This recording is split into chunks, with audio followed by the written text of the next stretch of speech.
The drums stopped without warning in the Kingdom of Zareb. One moment, they thundered across the palace walls. The next, silence swallowed the air. Inside the royal courtyard, the healer's voice trembled as he faced the crowd. Prince Kofi would not survive the night. A wave of fear spread through the people. Women covered their mouths. Warriors lowered their spears. Even the elders stepped back, as if death itself had entered the palace. King Jabari descended the palace steps, his robe trailing across the red earth. His voice cracked, but it carried. "Whoever saves my son will receive gold, land, anything they ask." No one moved. No healer stepped forward. No elder spoke. No warrior dared to promise what even the spirits had denied. Then, from the edge of the crowd, a bent figure began to walk toward the palace gates. Slowly, uneven steps against the stone. It was Amara. A murmur rippled through the courtyard. Gasps followed. Someone whispered, barely loud enough to breathe, "Not her." And, as the torches flickered against the palace walls, one truth settled over the Kingdom of Zareb. Before sunrise, Prince Kofi would either rise again, or the future of the kingdom would fall with him.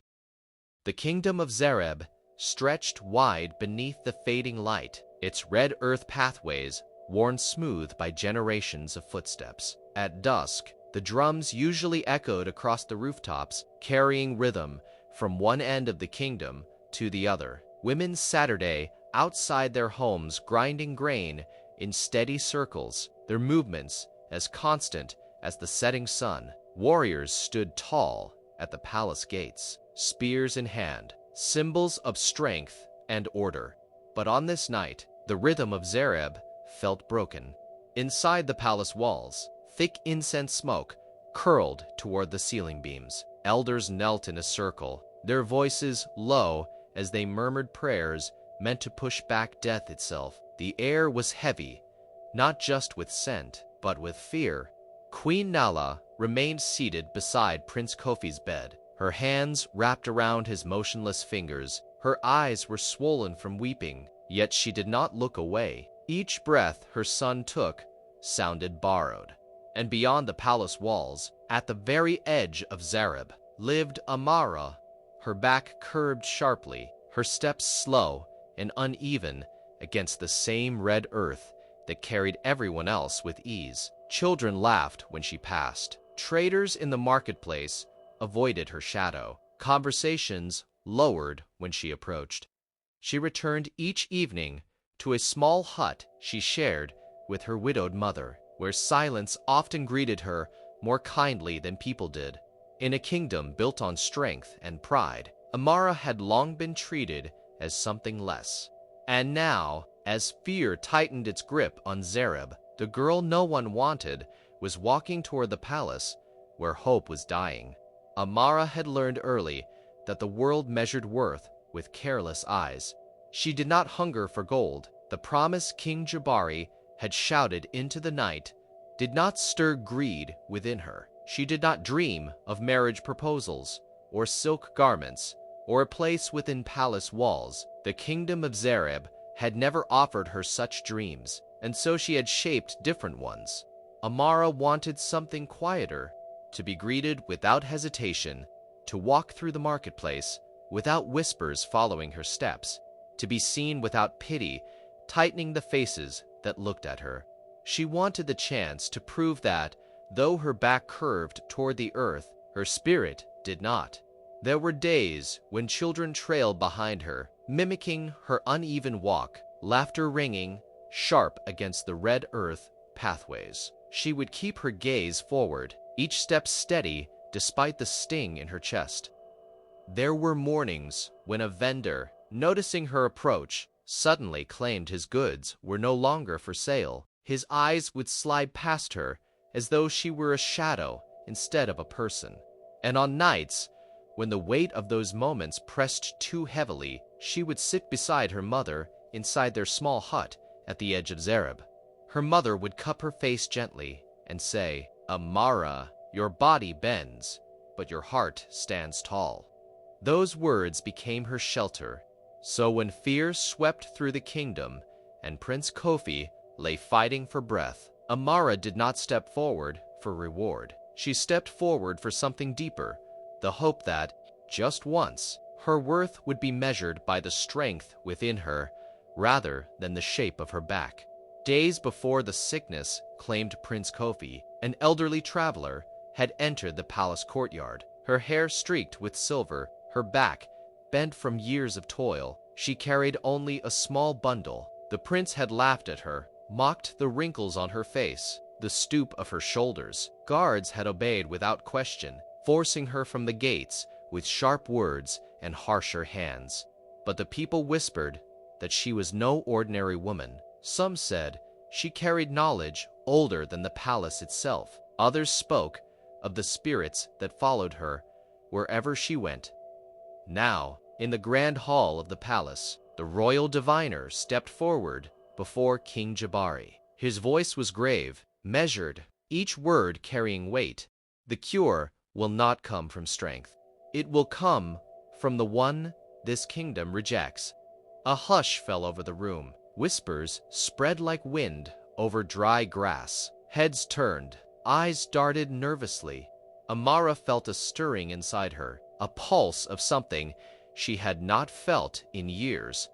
A call, faint but undeniable. Her mother's hand closed over her wrist, firm and protective.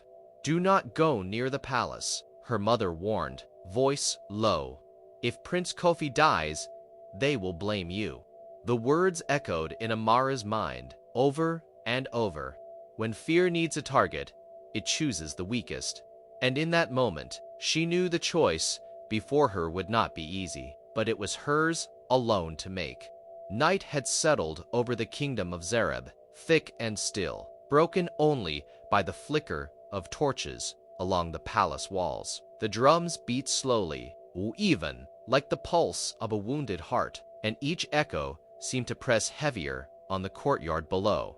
Inside the chamber, Prince Kofi lay pale and shivering, each breath a fragile whisper against the weight of the room.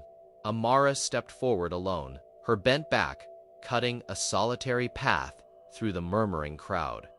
They parted as she walked, not with respect, but with suspicion, their eyes sharp and unwelcoming.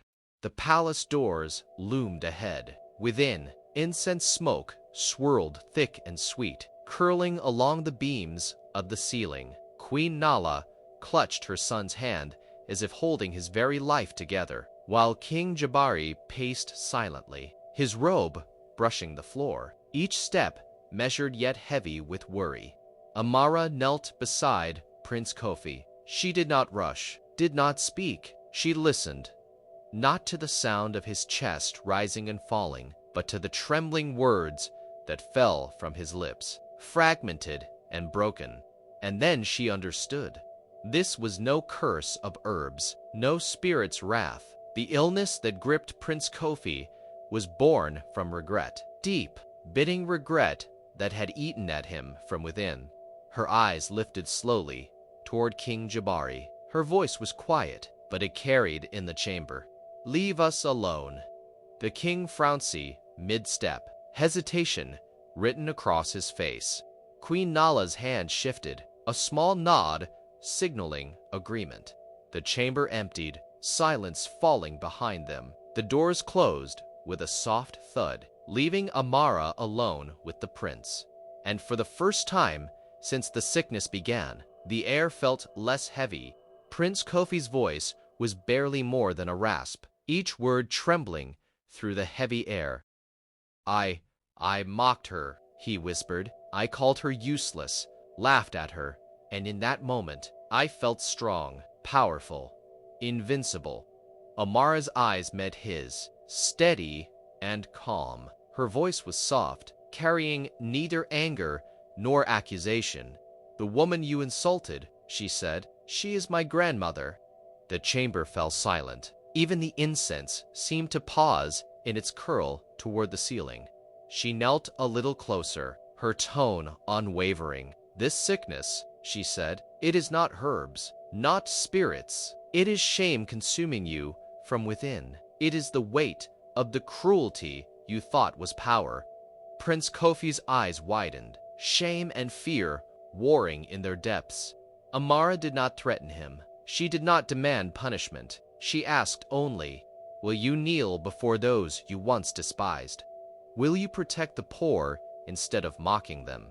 Tears rolled freely down Prince Kofi's pale cheeks. He nodded, voice breaking, "I will, I promise." Outside, the wind rose, rattling the palace shutters and carrying the first hints of dawn. Inside, his breathing deepened, steadied. Every shaky inhale became a little stronger, a little surer. And then, at last, he drew a full, unbroken breath, filling the chamber with life once more. Morning light spilled across the palace courtyard, painting the red earth in soft gold. The heavy palace doors creaked open, and Prince Kofi stepped out. His movements were slow, each step measured, but alive. The crowd frowned, disbelief and awe etched across every face. King Jabari stood at the steps, eyes wide, as if the sight of his son breathing again had stolen his voice. Then, finding it, he called out, firm and trembling, "Amara, name your reward." Amara stepped forward, her bent back straightening slightly with quiet resolve. She shook her head. She did not ask for gold. She did not ask for land. She asked for something far harder to give and far more enduring, that no child in the Kingdom of Zareb be mocked for their body. She said, that food be given to families in need, that dignity be shown to those who are overlooked. The words hung in the morning air, heavier than any promise of wealth. Prince Kofi fell to his knees before her, publicly, in recognition of what he had learned. The courtyard held its breath. Silence stretched across the kingdom, and in that quiet, power shifted. It was no longer defined by crowns, or titles, or gold. It belonged to courage, to kindness, to the girl no one wanted. In the Kingdom of Zareb, they learned that strength does not always stand straight. Sometimes it bends, and still carries the weight of a crown. Amara, the girl no one wanted, became the reason Prince Kofi still breathed. And in that quiet understanding, the kingdom felt a shift, not in power, but in the hearts of its people. If you were Prince Kofi, would you have apologized? If you were Amara, would you have stepped forward to help? Is true power found in pride or in humility?